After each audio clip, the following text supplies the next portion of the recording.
এই বাক্সাস যে বলে তাদের মাদার অর্গানাইজেশন নেই, তাদের কারোর সাথে অ্যাফিলিয়েশন নেই, শিক্ষার্থীদের সাথে যে প্রতারণা করেছে শিক্ষার্থীরা ইতিমধ্যে পরিলক্ষিত করেছে। 9 সেপ্টেম্বর ব্যালটের মাধ্যমে শিক্ষার্থীরা এই প্রতারণার জবাব দিবে। আপনি দেখেন যাহা এনসিপি তাহাই বাক্সাস, যাহা বাক্সাস তাহাই এনসিপি ইতিমধ্যে প্রমাণিত হয়েছিল। নির্বাচন তো একটি উৎসবমুখর আমেজ বোধ ছিল, আপনারা দেখেছেন।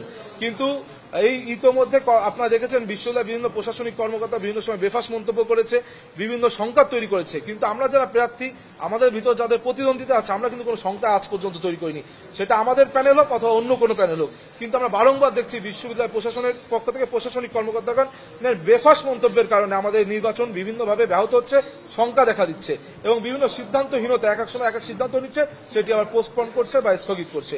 এই কারণে একটি সংখ্যা দেখা দিয়েছে। তবুও আমার বিশ্বাস যে বাংলাদেশের 4.5 কোটি তরুণ প্রজন্ম গত 17 বছর যখনই ভোটাধিকার পেয়েছে, তারা ভোটাধিকার প্রয়োগ করতে পারেনি। তাদের একটি বড় প্রতিনিধিত্ব করে এই ঢাকা বিশ্ববিদ্যালয়ের শিক্ষার্থীরা। যেহেতু আমরা আগে পূর্বে কখনো ভোট দিতে পারিনি, এই 9 সেপ্টেম্বর বাংলাদেশ যে গণতান্ত্রিক পথে অগ্রযাত্রা করছে তার প্রাথমিক ধাপে এই ডাকসু নির্বাচন। 9 সেপ্টেম্বর তারা উৎসবমুখর পরিবেশে ডাকসু নির্বাচনে অংশগ্রহণ করবে, ভোটাধিকার প্রয়োগ করবে এবং সর্বশেষ এই ডাকসুর মাধ্যমে সারা বাংলাদেশের মানুষ কিন্তু নজর রেখেছে ডাকসুর উপরে, কারণ তারা এটিকে একটি টেস্ট কেস হিসেবে দেখছে। কারণ একটি বিশ্ববিদ্যালয় প্রশাসনের নির্বাচন, এই নির্বাচন ওয়ালটন এখন দেশের সীমানা পেরিয়ে পৌঁছে গিয়েছে 50টিরও বেশি দেশে। ওয়ালটন, ঘরে ঘরে বিশ্বজুড়ে। যদি সুস্থ সুন্দর নয় তাহলে জাতীয় নির্বাচন তো ব্যাহত হবে। সুতরাং আমরা চাচ্ছি এবং শিক্ষার্থীদের ভিতরেও আমরা আমেজ পরিলক্ষিত করছি, 9 সেপ্টেম্বর একটি উৎসবমুখর পরিবেশে ভোট অনুষ্ঠান হবে এবং একই সাথে এর মাধ্যমে আগামী ফেব্রুয়ারিতে যে জাতীয় নির্বাচন সেই অগ্রযাত্রাও শুরু হবে। আমরা আশা করছি ভোটার উপস্থিতি শতভাগই হবে, কিন্তু বিভিন্ন প্রতিবন্ধকতা রয়েছে।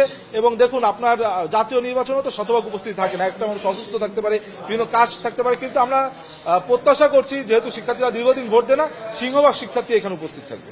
আপনি দেখেন যাহা এনসিপি তাহাই বাক্সাস, যাহা বাক্সাস তাহাই এনসিপি ইতিমধ্যে প্রমাণিত হয়েছে। আপনারা দেখেছেন তারা বলে তাদের মাদার অর্গানাইজেশন নেই, কিন্তু national citizen party Facebook verified page থেকে এই প্যানেলকে কিন্তু সমর্থন করা হচ্ছে। আরো দুঃখের বিষয়, এই রাষ্ট্রের একজন উপদেষ্টা তিনিও কিন্তু এই প্যানেলে ভিপি পদপ্রার্থীকে ওপেনলি সমর্থন দিচ্ছে। সুতরাং এই একটি শঙ্কা রয়েছে যে রাষ্ট্রের পদে অধিষ্ঠ থেকে, জনগণ একটি নিউট্রাল জায়গায় অধিষ্ঠ থেকে, যেহেতু এটি ইন্টারিম গভর্নমেন্ট, সেখানে অধিষ্ঠ থেকে তিনি কিভাবে একটি ছাত্র সংগঠনকে প্যাট্রোনাইজ করে আমার জানা নেই। আর এই বাক্সাস যে বলে তাদের মাদার অর্গানাইজেশন নেই, তাদের কারোর সাথে অ্যাফিলিয়েশন নেই, শিক্ষার্থীদের সাথে যে প্রতারণা করেছে শিক্ষার্থীরা ইতিমধ্যে পরিলক্ষিত করেছে। 9 সেপ্টেম্বর ব্যালটের মাধ্যমে শিক্ষার্থীরা এই প্রতারণার জবাব দিবে।